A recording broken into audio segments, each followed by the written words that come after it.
নাড়াচড়া করছি। তো ফোড়নে দিয়েছি 5 ফোড়ন, আদা বাটা, জিরে বাটা, কাঁচা লঙ্কা বাটা, হলুদ, নুন আর একটু গুঁড়ো লঙ্কা দিয়েছি কালারের জন্য। আর একটু কষিয়ে নিলে তারপরে ঝুল দিয়ে দেব। ঝুলটা ফুটে উঠলে এরপরে এই যে পোস্ত বাটা আর সাদা তেল বাটাটা দিয়ে দেব। আর লাস্টে নামাবার সময় ধনে পাতা দেব। চলো আবার দেখাচ্ছি। এই যে ঝুলটা দিয়ে দিয়েছি।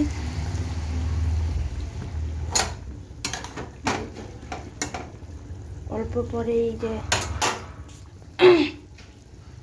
সাদা তিল বাটা আর পোস্ত বাটাটা দিয়ে দেবো আর ধনে পাতা দিয়ে নামিয়ে নেব। দেখাবো পরে, আসছে এবার। এই যে ঝোল দিয়ে ঝোল ফোটাও আরম্ভ হয়ে গেছে।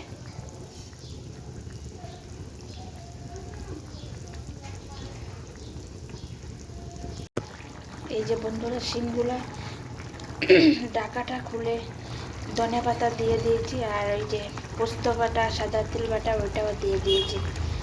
কেমন হয়েছে দেখতে বলবে কিন্তু।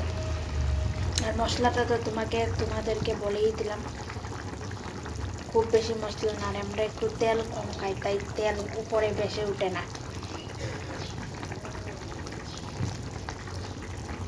কেমন হয়েছে বলবে। ধনে পাতা তো শীতের দিনে মাছ দিতেই হয়, ধনে পাতার তরকারির টেস্টই আলাদা হয়।